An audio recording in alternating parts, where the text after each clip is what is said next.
Well, good morning. Good morning. Thank you all for joining us this morning.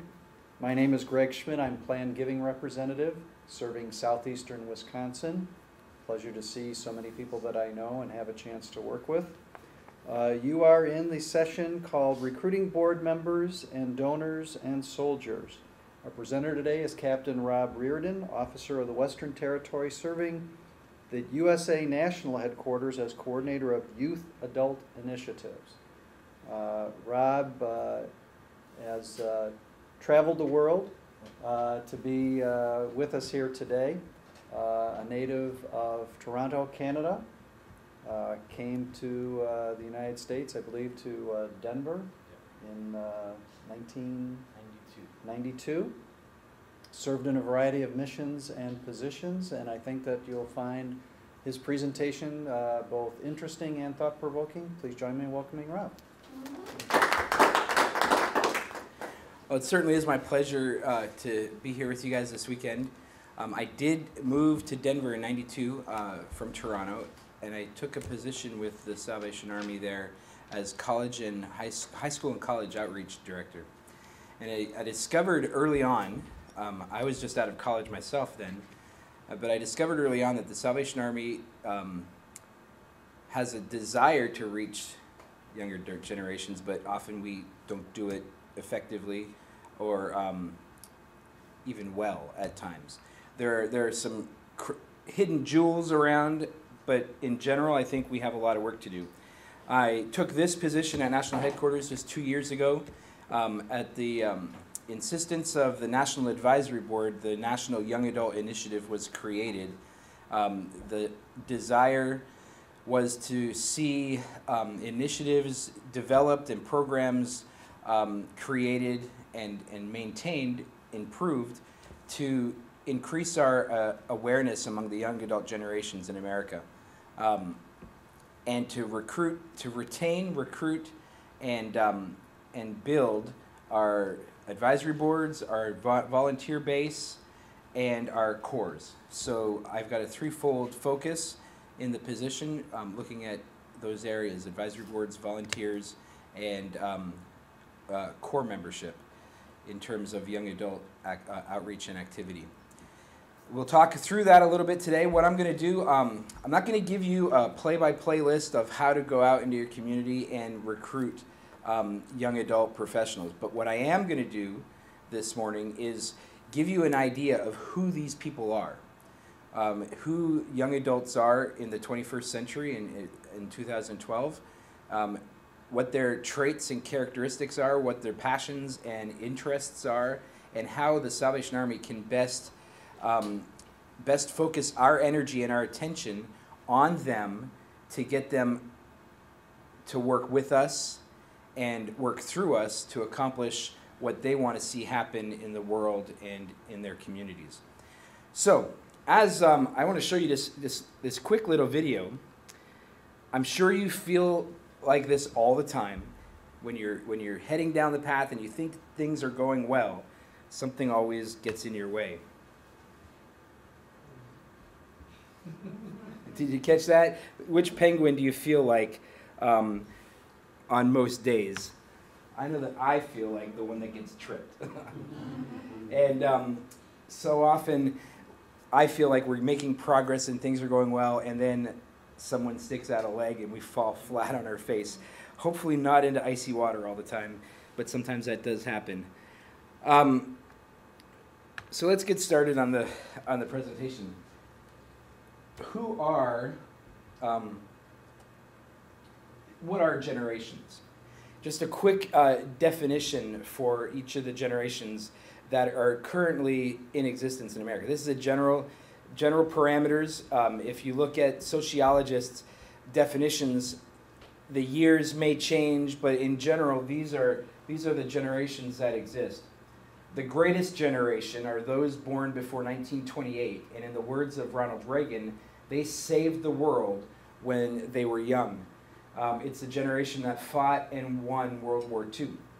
The silent generation describes adults born between 1928 and 1945. They're children of the Great Depression and World War II, And their silent label refers to their conformist and civic instincts. The baby boomer label is drawn from the great spike in fertility that was found in 1946 after the end of the war. And it ended almost as abruptly as it started in 1964, around the time the birth control pill went on the market. Generation X covers people born between 1965 and 1980. The label long ago overtook the first name that this generation was given, which was the baby boomers. Baby busters, sorry. Xers are often depicted as savvy, entrepreneurial loners. They like to do it alone.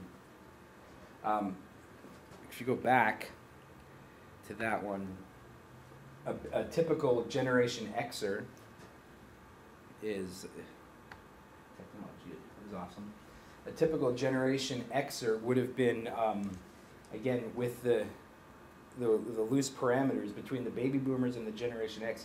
Steve Jobs would have been considered a Generation X or a baby buster, and he definitely liked to do things alone. He's probably the icon of Generation X. And then the generation we're going to talk about today, the Millennial label, refers to those born after 1980. The first generation to come of age in this new millennium. And this generation is simultaneously referred to as Gen Y, simply because they come after Gen X. So there are a couple of terms that you'll hear bantered about when looking and dealing with this generation. Millennials, Gen Y, are two of the titles that they go by. But who are they? They sometimes are called Generation Next, and I was reading last night that they've already come up with the next generation name. The ones that are born, that are younger than 14 years old, so 14 and younger, that generation is going to be called the plurals. That's what's kind of being bantered around right now. The paupers. No, well, maybe. But they're talking now about the pluralist, pluralist generation, or the plurals. I just read that last night, actually. But who do they think they are? This generation, I have this video to show you that really talks about, from their own voices, who they think they are. I'm one. I'm one. I'm one. I'm one. I'm one. I'm one. I'm one. I'm one. I'm one. For the past 40 years, The political and social agenda of the United States, has been set by our parents, the baby boomers. who were the largest generation in America. Not anymore. A new generation A new generation. is coming to power. They call us the Millennials. But you can call us Generation We. Generation We. In 2016, The youngest of us will reach voting age. Making us the largest generational voting bloc in the country. And we're unlike any. that's come before us.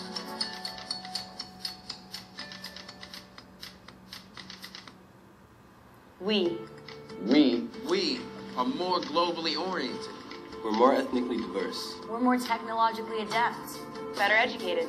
Less politically partisan. And we're the first generation in American history To inherit a nation In decline. in decline. Our national debt. It's $10 trillion. That's $30,000 of debt. $30,000 in debt. For every man, woman, and child. Our educational system. Our educational system is failing. We have the highest child poverty rate. In the developed world. Some of us are losing our homes. Our dependence on fossil fuels Has polluted our environment. Our water is contaminated. and our health is endangered. Half of us Half of us will get cancer. 1 in 3 will develop diabetes. Our lifespan is expected to be less. less than our parents. Even though they live in the world's wealthiest nation, Generation We are inheriting a damaged future and a set of potentially catastrophic problems. But we have every reason to be optimistic. These kids identify themselves as strongly progressive and are fed up with partisan politics. They're socially tolerant, environmentally conscious, and peace-loving. They volunteer in record numbers. They're technologically brilliant, and most importantly, they're politically engaged. They believe they can restore the American dream. Generation We is poised to lead the change we need. Our collective future depends on it. Now, will we listen to them? We, The youth of the United States. We, the youth of the United States, believe our birthright has been betrayed. our inheritance, Has been squandered. We will not accept a cruel and unfair future Of incomprehensible debt. Punitive taxation, Economic disparity. military conflict, Chronic disease. and environmental disaster. We must restore and protect. we must restore and protect Our environment and the planet. We must provide quality nutrition and health care. all youth. We must provide equality of education. And learning resources. For all people and economic classes. We must end the perception We must end the perception that America is an arrogant. Arrogant and greedy nation. We must vote. We must vote. We must vote in unprecedented numbers And exert our political power to create a just. and sustainable world. We are the largest demographic group in the United States, and once unified, we can control America's political landscape. This Millennial Declaration. This Millennial Declaration is a call to action. It is the beginning of a nationwide movement to restore our future. Save our nation and preserve our planet. We're gonna make history. We're gonna make history. Will you join us? Will you join us? Will you join us? Will you join us? Please visit our website. GenWe.org. And support Project Free. Our call to the government To create a multi-billion-dollar program Similar to the Apollo space program. To innovate the next generation. of non-fossil fuel-based energy solutions, It is the call and legacy Of Generation We. of Generation We. It'll be a key turning point. In the history of mankind. In the history of mankind.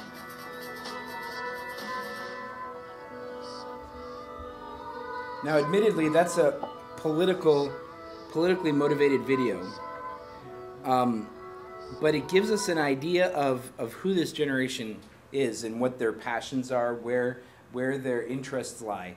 And we would do well to understand their mindset, to understand their ethos, and zone in on that to get them to come to our side and help us do what we do in the Salvation Army.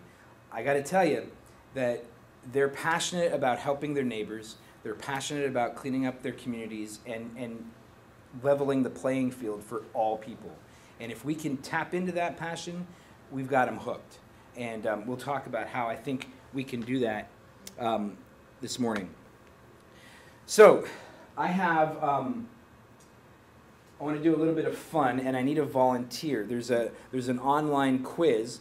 All these links are on your jump drive, and they're at the end of this presentation on the slides.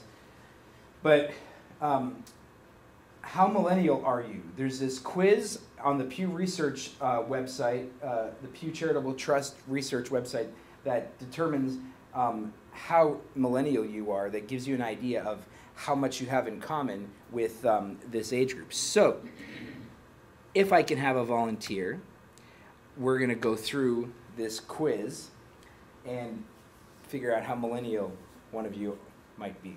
Any volunteers? All right. Okay, so I'm going to ask these questions. There are 14 of them, and at the end it'll show you your score, and we'll explain how that score works at the end. So, in the past 24 hours, did you watch more than an hour? And don't think of your 24 hours here at the conference. Think of it like in general at 24 hours. In the past 24 hours, did you watch more than an hour of television programming or not? Yes or no? Yes. In the past 24 hours, did you read a daily newspaper or not? Yes or no? No. In the past 24 hours, did you play video games or not? Yes or no? No.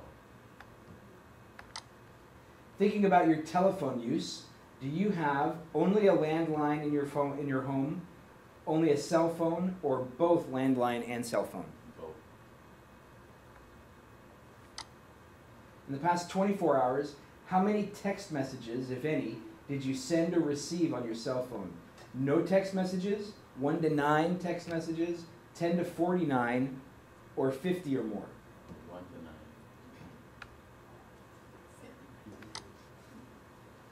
How important?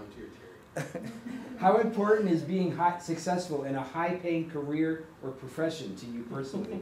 One of the most important things, very important but not the most, somewhat important or not important. Not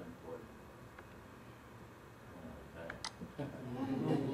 Do you think more people of different races marrying each other is a good thing for society, a bad thing for society, or does it make much difference for society? Good thing. In the past 12 months, have you contacted a government official or not? This contact could have been in person, by phone, by letter, by sending an email, or posting a message on their website or social networking page. Yes or no? Yes. Have you ever created your own profile on any social networking site such as MySpace, Facebook, LinkedIn, Twitter, or anything like this? Yes or no? Yes. How important is living a very religious life to you personally? One of the most important things, very important but not the most, somewhat important or not important? One of the most. Were your parents married during most of the time you were growing up or not? Married.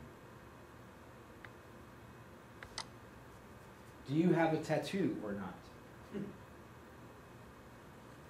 Not yet. Yeah. Not yet. Wow. Do you have a piercing in a place other than your earlobe or not? For decoration? No.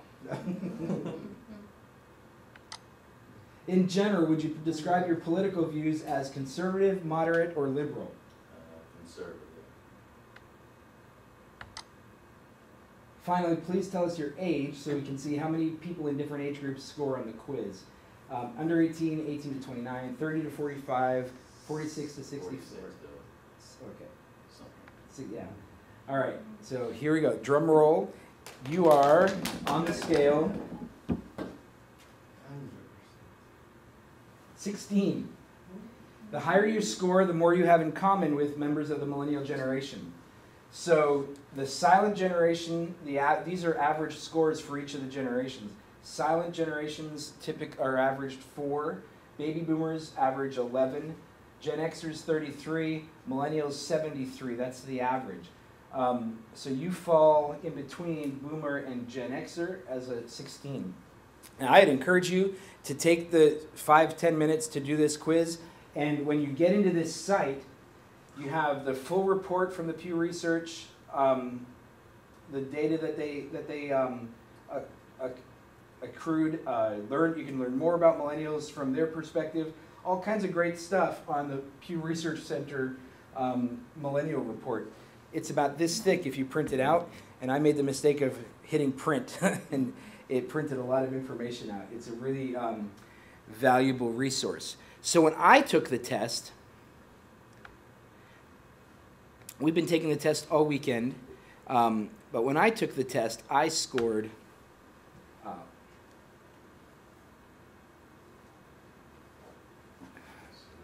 there it is. I scored 42 in between X and Millennial, and it's just 1 digit lower than my actual age, or it is my age. I can't remember how old I am half the time, but it just helps you understand where those questions kind of frame where millennials are, where we are, and how we relate and understand each other.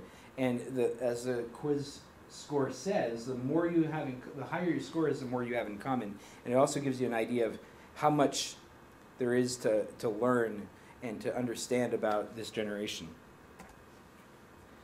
So here are some traits from this generation. This is a first generation that grew up in the digital revolution. All of them have a smartphone.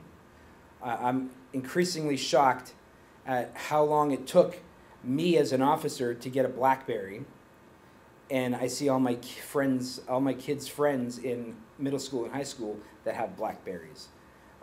My oldest son is a youth pastor up in Toronto with the Salvation Army, and his youth group of 16 to 20 high schoolers, all of them have Blackberries. Not just a simple cell phone anymore, but they all have smartphones of one kind or another. They're steeped in technology and social networking. They live and breathe technology, and they live on the social network. 75% of them have a social network profile. Facebook is not the most popular. That's probably why the percentage is not 100%. Facebook's not the most popular social networking site because we're on it. And grandma and grandpa and mom and dad are on Facebook. And they want to keep things, they want to keep things away from us. They don't, back in the day, a diary was locked. A diary was a book that was locked and put under the bed or put in a box. A journal was kept somewhere private. Journaling to this generation is on Facebook or on Twitter. If you want to communicate with this generation, you have to tweet them. You have to text them. You have to become adept at their way of communication. The main source of news for this generation is online. Very few of them will ever pick up a real newspaper. 80% sleep with their cell phone or mobile device, either on the bed with them or on their nightstand. It's always tethered to them very, very closely. The main source of news is online. Are they actually going to news sites, or they'll pick up? They get they'll pick up news on the Twitter feed, and if something piques their interest, they'll click the link, or it'll be on their homepage, whether it's iGoogle or whatever their homepage on their computer or phone will be. That would tend to be more social news. Social news. Blogs, a lot of blogs. Some of the biggest sites for young professionals in particular, young adult professionals, they're gravitating towards Huffington Post, Salon, those websites, those news sources. So that's where they're getting all their information. Salon.com, it's a news organization. This is the largest generation by far since we started naming and tracking generations. This is the largest generation. 95 million young adults, millennials, versus 78 million boomers. The boomers, their children are millennials. Generation X, my generation, our children are the plurals. So there's always a generation in between. So the parents of the boomers were, if I get it right, are the boomers were the greatest generation. So it always skips over. That's where the parents come from. This is where they live. This is their world. The social media landscape has. This is where they communicate with each other. This is where they journal. This is how they play with each other in gaming. They publish their thoughts. Wikipedia is huge. Blogging. They share things on Flickr, YouTube. This is where they live, and this is where we need to learn how to get into if we're going to communicate and effectively reach out to them. So you can go through your slides on the jump drive to go through all of these things, and then Google what some of these are. And I will say, and you may already know this, but one in particular here, in the social networks, LinkedIn is probably the most effective business tool, online business tool to reach young adult professionals. That's where they post resumes. That's where they look for job opportunities. That's where they talk and complain about their current employment and current status situation in a safe environment. There's a really great Salvation Army conversation chain on LinkedIn. So what are they saying? What are people from this generation saying? This is just a snapshot of what this generation expects from their employer. They want less status quo culture where people are drones. They want individuality. They don't want just everyone doing the same thing. They want flexibility with hours, with the understanding that I will champion my work and get it done, but not always between 9 and 6. They don't really adhere to the regular accepted work schedule that you and I would consider normal. They want room to grow, and they want us not to be threatened by wild ideas. If this is a box, they're all out here. And they're not afraid to think outside the box. In fact, they don't even acknowledge the box. They're going to think outside the box to get the same mission accomplished. They're going to think about and bring up ideas that we could never think of in 100 years, I don't think. They want ethical work that means something at the end of the road instead of purely focusing on the overall mission on dollars all the time. They want to do meaningful work, not menial work. They want to know that at the end of the day they've accomplished something for the greater good, and that's what drives them. Times are changing. The workforce, your workforce, is rapidly transitioning to a younger generation. The conversation should no longer center around if your organization should change, but how.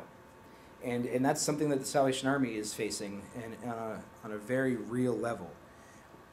We know, we're in this room today because we know the Salvation Army does a lot of good. And we have a strong mission. And we have a very good place in society.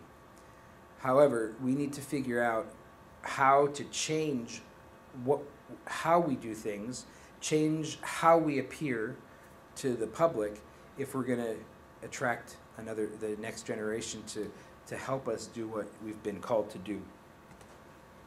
Here's what they're looking for.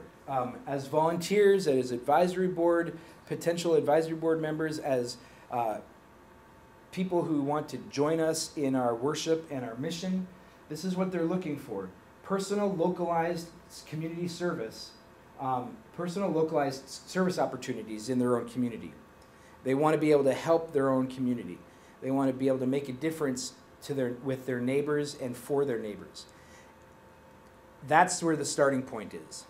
You get them to know and realize that they're making some difference right there in their own backyard. That's very important to them. But we saw in the video that they're also very globally minded. They have this global perspective. No more are things confined to their city, their neighborhood, their city, or even their state. They're all over the place. You know, they're connected with their counterparts in other countries by a couple of clicks on a keypad. And we're seeing that all over the place with the political climates in Egypt and in the Middle East. All these people are just connected through Twitter and texting with other situations and other circumstances all over the world. They're very accessible, and they want to be accessible. So we get them on a number of levels. If we can offer them some opportunities on a number of levels, we can really attract them. They need consistent and up-to-date communication. The way to do this is through social networking. Texting, Facebook, Twitter, YouTube, but never ever put a stamp on an envelope and mail it to them. Because I don't think that young adults in general have opened a mailbox since they left home. I don't know that they know really how to. I have experience with this. When I ask young adults that have volunteered for me in the past to help me get my mail in order and put stamps and get things out, they're clueless when it comes to working with the U.S. postal system. And we're seeing that in how the U.S. postal system is in serious financial decline because things are being bypassed as far as they're concerned.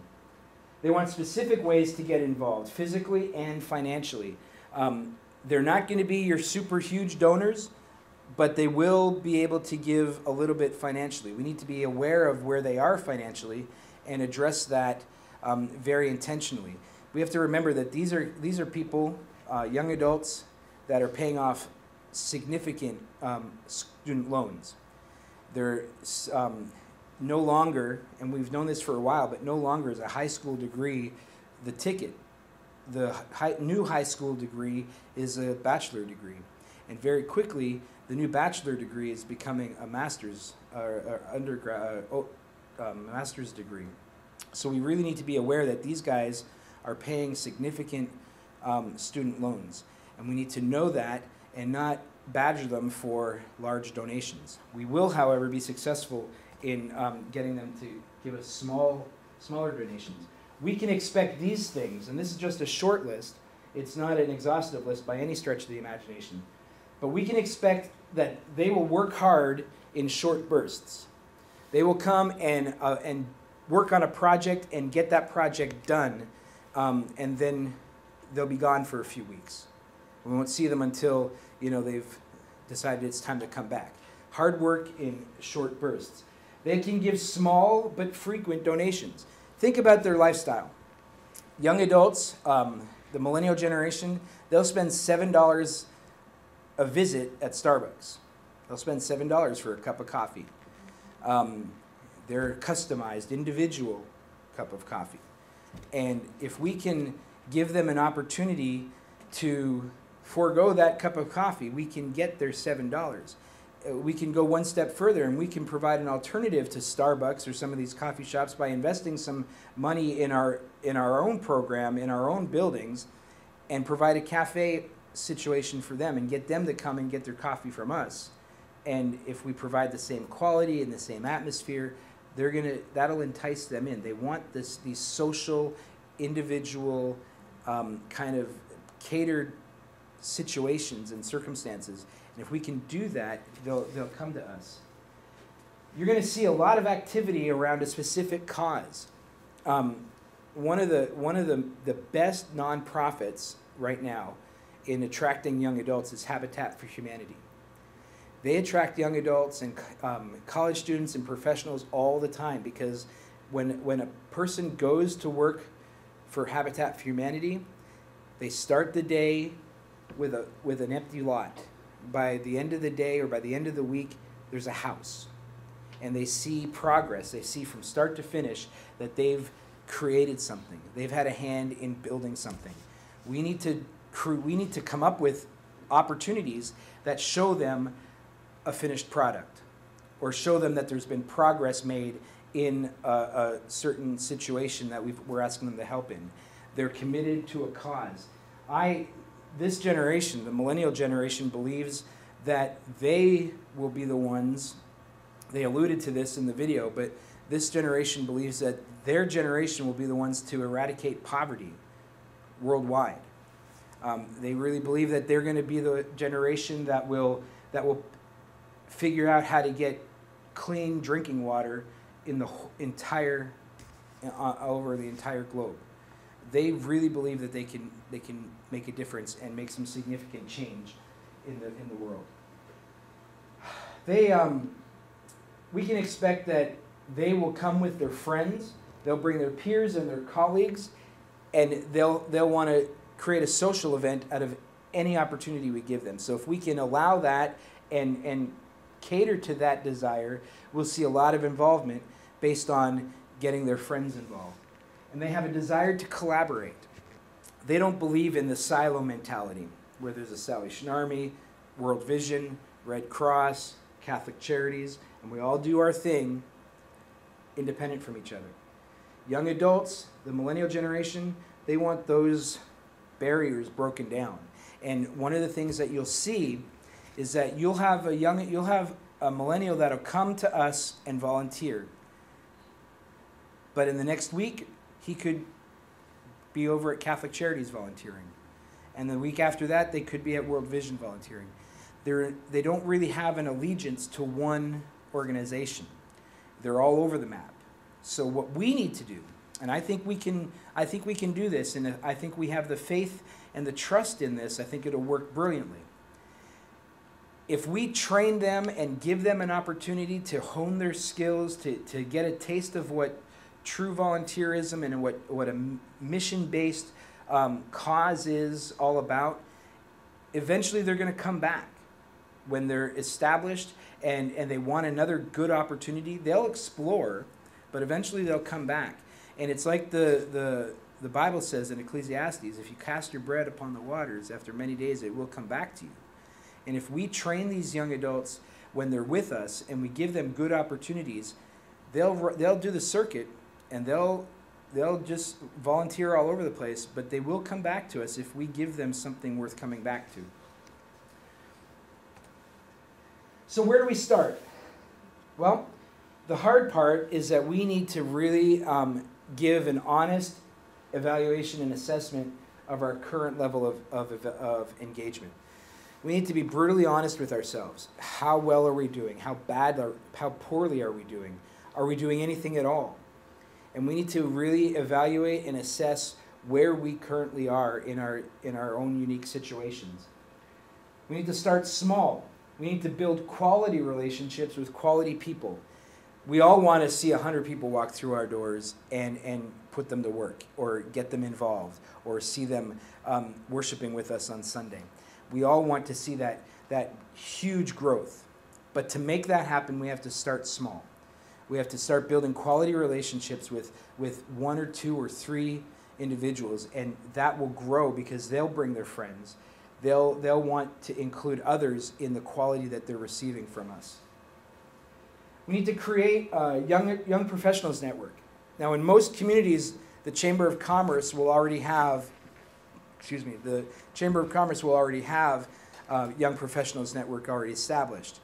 But if there isn't one, this is where the Salvation Army can be the leader, and we can start a young professionals network based around what it is we're doing in the community. And then that opens the door for all kinds of collaboration and partnerships. We can collaborate with the city to create this network, and then the city looks at us differently, not as just someone that needs help all the time, but someone that is willing to come to the table and offer a solution and get more people involved in addressing needs and causes in our communities. So young professionals networks are a key point to how to really engage this demographic. We need to increase our visibility in areas where they are currently. We need to figure out where they are. We saw the social network landscape. We need to figure out how to get into those networks. Physically and personally, we need to figure out where they are currently congregating and increase our visibility in those places.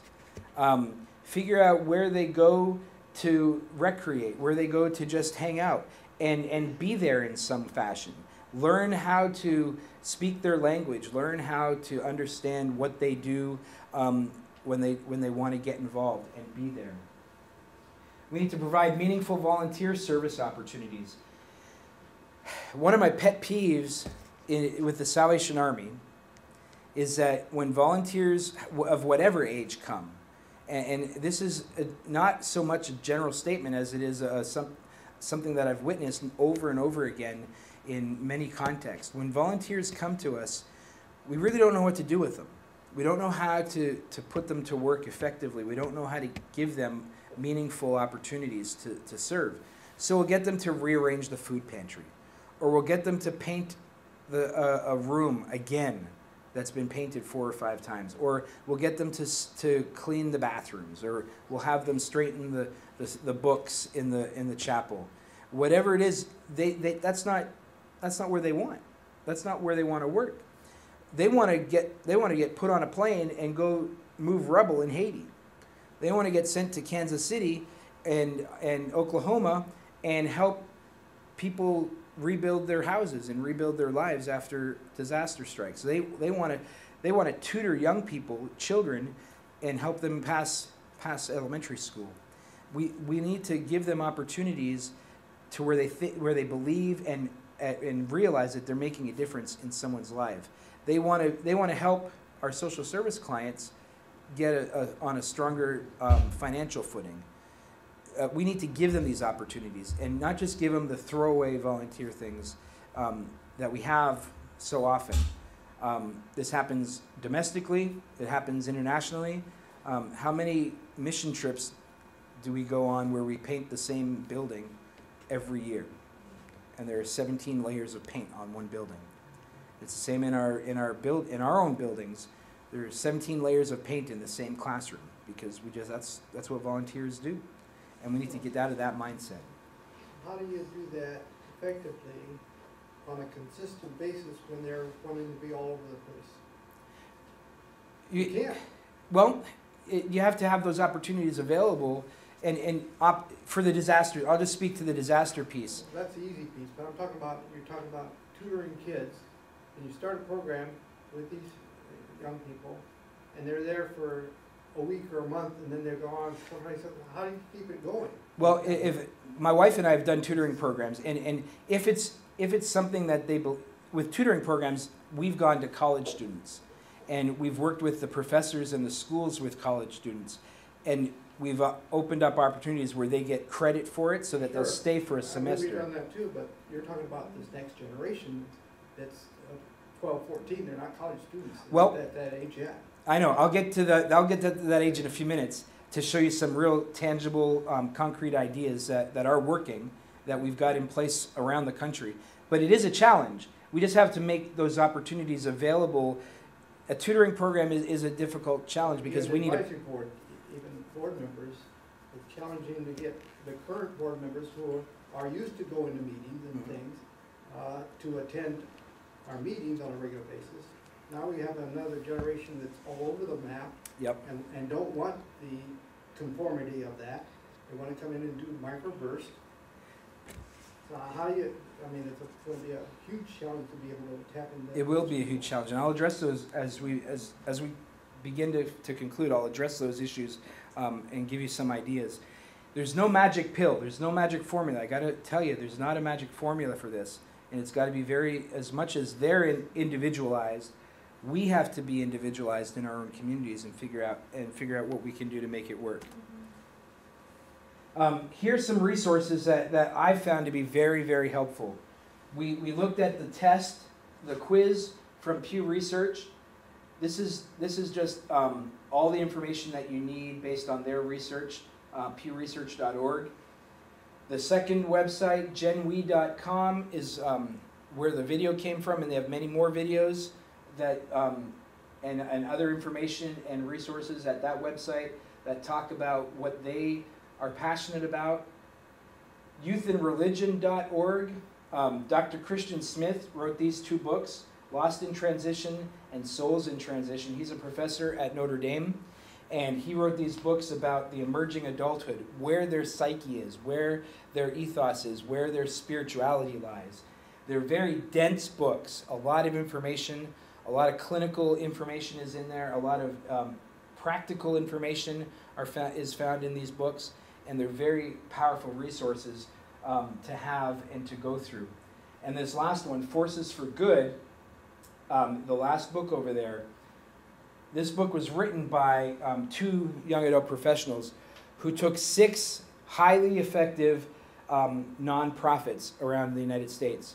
And they looked at what they're doing that works, how they engage young adults and keep them for the long term. And among these 6 is Habitat for Humanity, where that seems to be the model in this book that could be tailored easily enough within our context. And so there's some good information here in this book, Forces for Good, that you can find, or on the website where it's an ongoing conversation outside of the book that was written just a few years ago. Now I want to tell you a little bit now as we transition into some practical and some things that are already taking place in America. I just want to tell you a little bit about the Young Adult Initiative. Like I said, it's been in existence for 2 years. It's comprised of myself, 4 National Advisory Board members, and 4 territorial representatives. The territorial representative from the Central Territory is Rob Bonesteel from THQ, the volunteer coordinator. And he has wonderful, wonderful ideas and great resources on how to track and effectively maintain your volunteer databases and how to reach out to them and communicate with them. Contact Rob, and he's been a wonderful addition to the task force, the Young Adult Task Force, because he brings such a great vision and view of the volunteer piece. We're in the process of rewriting the National Volunteer Handbook, which is 20 years old and really has a lot of unusable information. for the 21st century. So the task force, the Young Adult Initiative, one of our projects is rewriting that volunteer handbook and making it more applicable to our situation today. So what we're seeing in with the Young Adult Initiative, we have these five specific initiatives that we're working on, and this will speak to some of your questions. The first one is Echelon. Echelon is an advisory council comprised of young adult professionals 21 through 35. This is in the United States.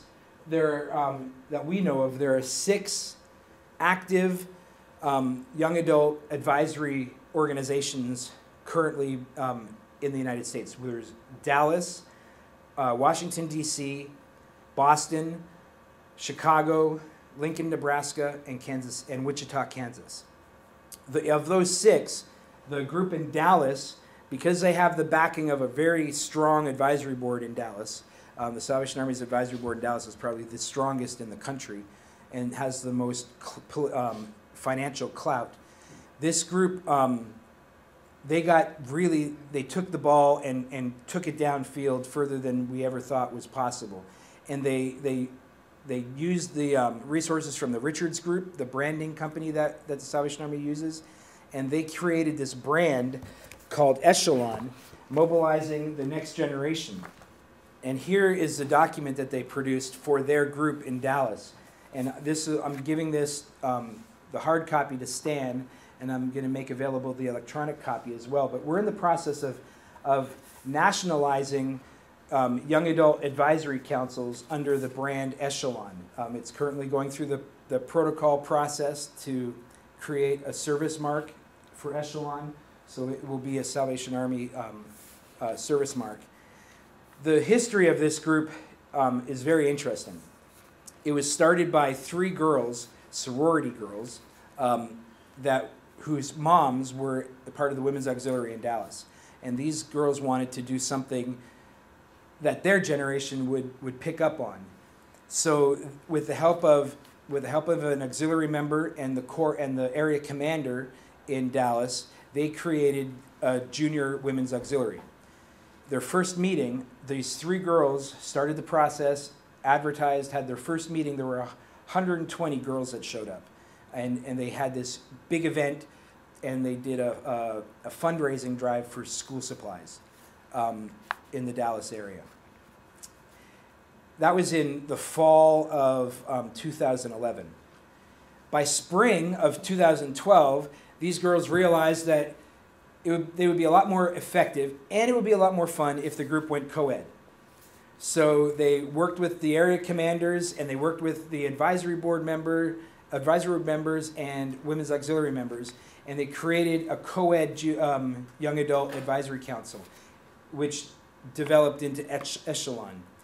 Just 3 weeks ago in Dallas, they presented their strategic plan to the National Advisory Board, and that's where we picked it up and decided to take this as a national brand, a national template for young adult advisory groups around the country.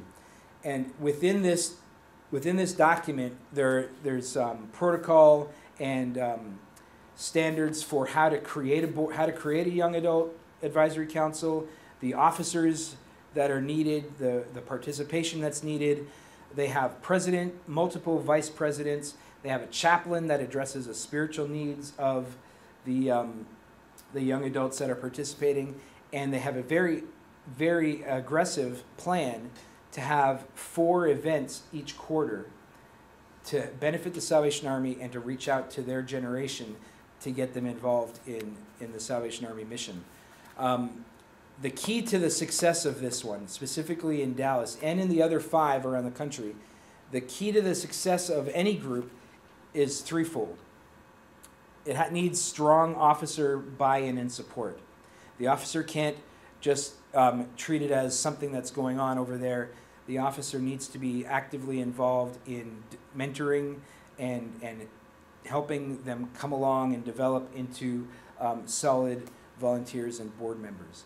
It needs strong board support, either from an auxiliary or a board perspective.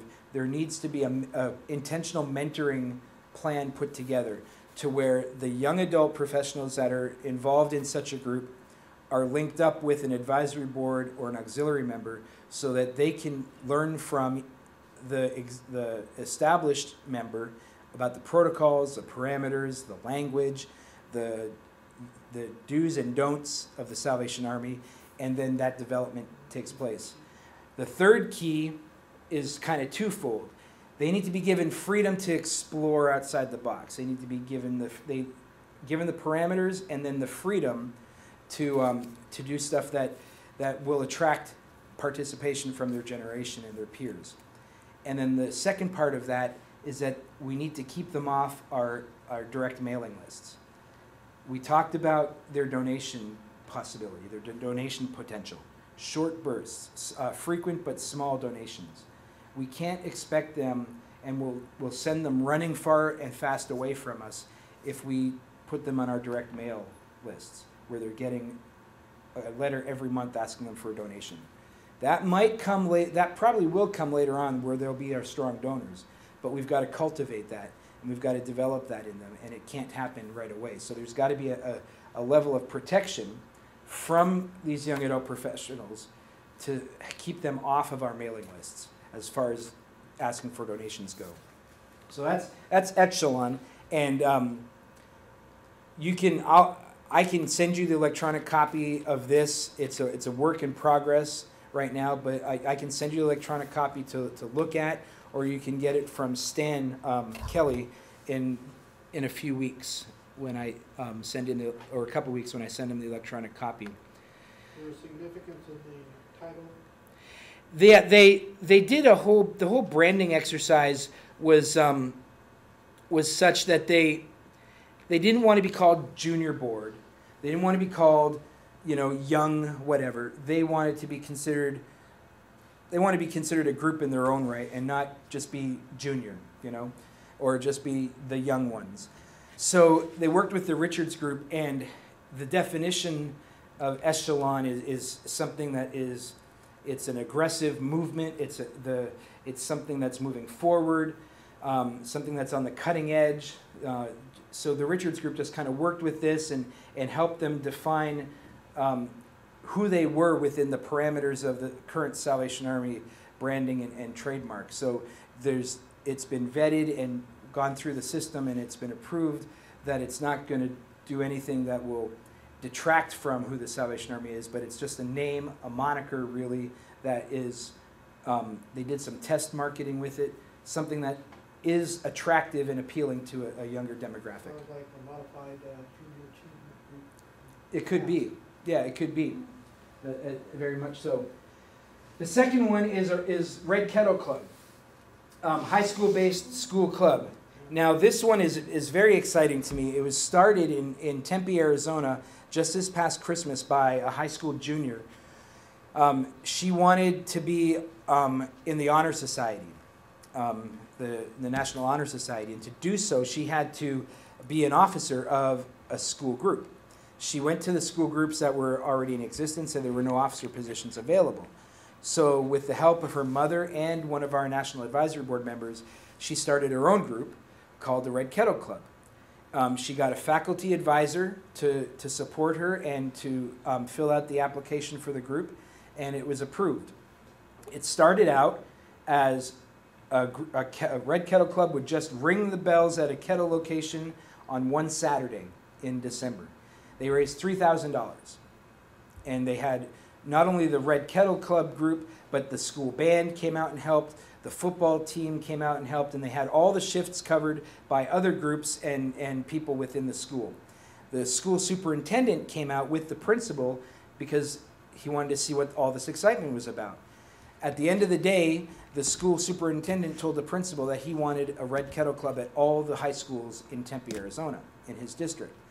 So they brought this to our attention in January.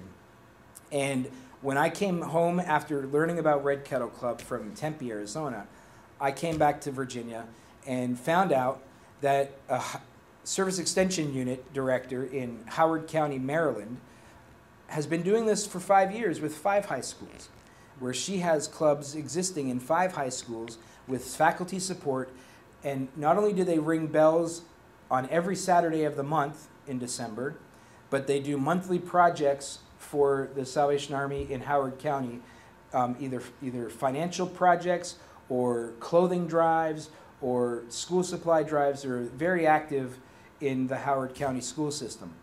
So the National Advisory Board and National Headquarters decided that we were going to take this model, Red Kettle Club, and use this as a national template.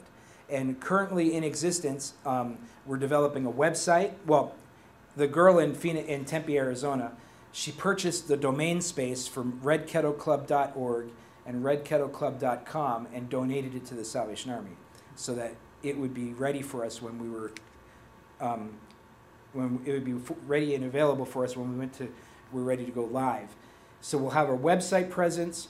We're developing an application and a charter so that any high school student, any high school in America can fill out the application, get the proper faculty and corps officer support and parental support, fill out the application, receive a charter, and they will be a chartered member of the Red Kettle Club of America. This has gone through our legal department, and there's no school district in the United States that will be able to say no to such a club in their school. So this is a very exciting opportunity for our entrance into high schools as a Red Kettle Club. Some of the dynamics of this club, it can't be spiritually focused because we're in school, but we can have a spiritual dimension.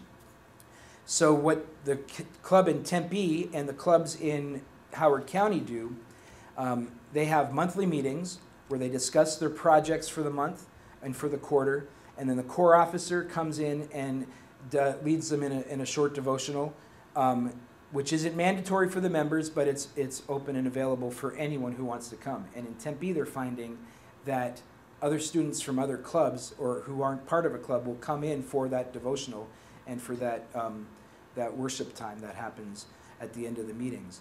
In Howard County, they have the spiritual component at the Service Extension Office.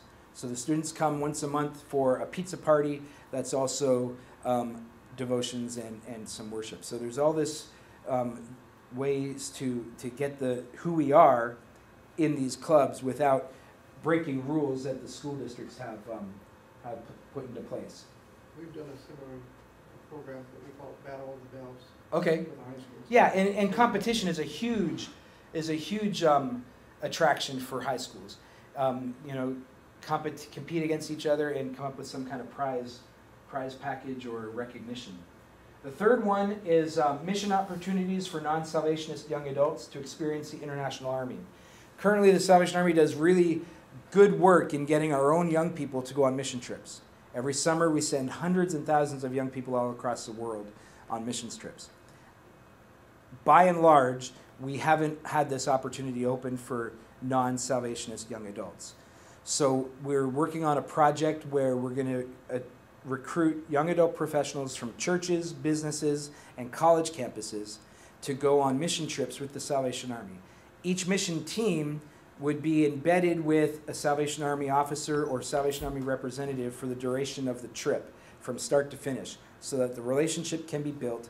And when the team comes back from their trip, that's their contact for future engagement in their community. And one of the takeaways from this is the belief that once a young adult professional or once anyone goes overseas to work with the Salvation Army in another country, they're going to come back home and never look at the red shield the same again. They'll see the shield and they won't think about bells and thrift stores as much as they'll think about the orphanage that they were just at. They'll tell their friends about it. They'll say, "Did you know that the Salvation Army does this? I thought they just did that." And it's just eye-opening thing. This is a very micro project. It's not macro in terms of high density and high involvement. It's a very intentional micro project where you target a group of young adults in your community and they become your ambassadors for a larger community. So that's something that is beginning this summer with a group in Chicago and a group in New York. We're doing 2 pilot projects on this mission trip with the hope that in 2013 we'll grow to 8 communities in the country to do these mission trips. The fourth one is interorganizational collaboration. And this happens on some levels with service clubs, Kiwanis, Rotary, Lions, what have you. But as far as young adults and this millennial generation is concerned, one of the things that is really beginning to come online is an established relationship with Fellowship of Christian Athletes. Fellowship of Christian Athletes have a mandate in their clubs to do X number of hours of service in their community. And often they don't know where to go. So I called Fellowship of Christian Athletes in January, and we were working on a test program in Northern Virginia where there are 44 high school huddles, Fellowship of Christian Athlete huddles. And all 44 huddles are going to ring bells this Christmas in Northern Virginia. The national office of FCA is going to evaluate this and look at it very closely to make it a national program within FCA in early 2013. That doesn't mean that it's off limits. If you find your local, your regional FCA director and make a call, they probably will be more than willing to get involved right away. But these kinds of interorganizational collaborations, they speak to the way that our millennials are thinking, cross-pollination, collaboration, partnership, and it shows them that we're willing to partner more in our community. So it's a very exciting opportunity here with Fellowship of Christian Athlete. Most Amazing Race. Anyone aware of the Salvation Army's Most Amazing Race? This is a very exciting fundraising event for young adults that is currently happening in 9 cities and growing by the month almost. The very first one took place in Minneapolis about 7 years ago. If you're familiar with The Amazing Race on TV, it's loosely fashioned after that television show, where teams of 2 participate in challenge events around the city. We don't take them around the world, we just keep them in the city. But these challenge events are, run the whole gamut of climbing challenge course walls, or eating weird food, or building something, or painting, just something really challenging. There's a level of physical activity involved. They have to get around the city using public transportation or on foot. They can't use their own cars.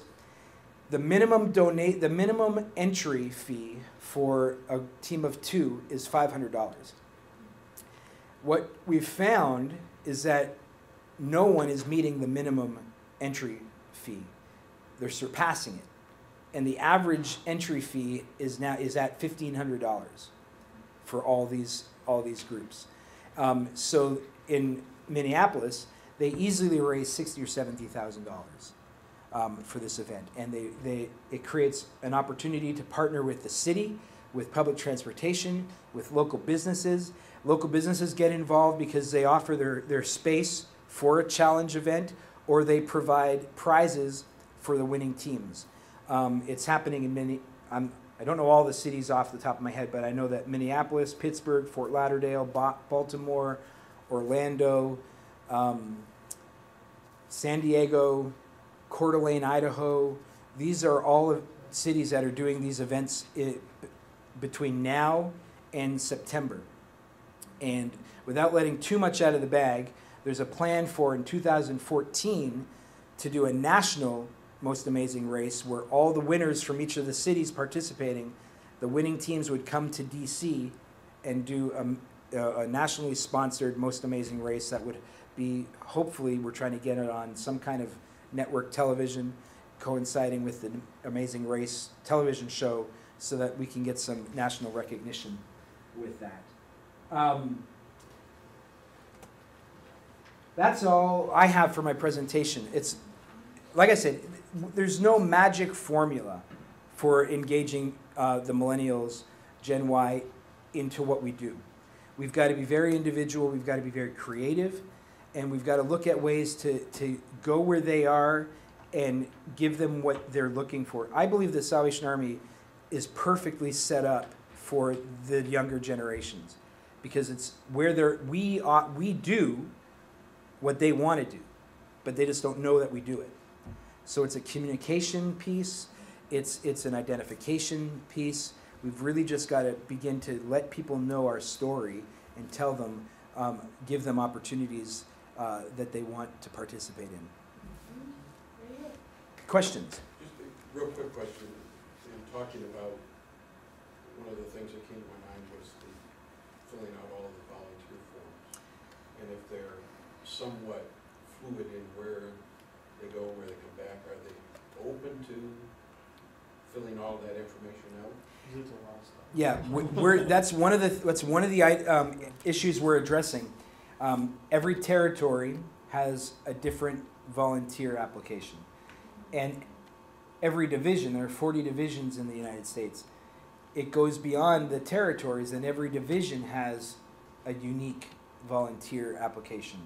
So what we're working on with the rewriting of this volunteer handbook is just kind of leveling the playing field, coming up with an online, simple volunteer application that almost meets like a LinkedIn or something. exactly that meets safe from harm standards and requirements, that meet local and needs and requirements. But once they fill out an application in Milwaukee, they might move to Dallas, and they will be already they'll already be in the system, so they won't have to fill out another application. That's what we're working towards. You can imagine the politics involved in doing that, but it is something that's on our list of things to accomplish. I think that's important. It's very important, yeah. Talk about the young generation and some of the questions kind of alluded to this that we went through. More liberal perspectives. Do you see any clash? How much of a clash do you see once they discover the conservative doctrine of the Army? That's a hard question. I mean, that's an issue. It is an issue. It's not so much of an issue as we think it is, because what we're finding on a smaller scale, admittedly it's on a smaller scale, but the more open we are about our doctrine and our position on all the social issues, the more transparent and open we are, the more willing the younger generations are to partner with us and work with us if we show that we're not trying to hide anything. We need to be very true to who we are and upfront about what we do and why we do it. And they're not going to shy away from that, because they value honesty and they value transparency. Well, there's a tolerance there. And there is, exactly. And they, in previous generations, right, they're very tolerant. More open to cross-ethnic sort of things and even political views. Yep. I will tell you a little. I had a conversation when we were in the research stage of this initiative. I had a conversation with Dr. Ibu Patel, and he's also from the Midwest, and he volunteered actually at the Salvation Army when he was in college. He's a Muslim gentleman who he's started the Interfaith Youth Corps, and it's based in Chicago. And this is young adults or young people and organizations that are involved in young adult engagement and outreach across the spectrum. We made a phone call to him to just get some, input. And his first words to me when we made the call, he said, "This is the last call that I ever expected to hear to get." And my response was, "Well, why is that?" He said, "Well, all of us sitting around the table, we kind of figured that the Salvation Army was content to just stand at the grocery store ringing their bell, and we didn't think that you were, interested in reaching the younger generations, and you were just content to do your thing." So that's the perception. The perception out there in society is that we're content to just do what we do, maintain the status quo. And if that's the perception with leadership of these organizations, then the perception among the people is even more entrenched along the same lines. So we need to just really become quite vocal and quite visible in what we're doing. And not loosen our standards, not weaken our standards, but maybe open the doors a little wider and accept a wider range of people in the hopes that while they're working for us, something will trigger and a bigger conversation can take place. And that comes from my pastoral heart. Well, Rob, thank you very much for a wonderful presentation. Please,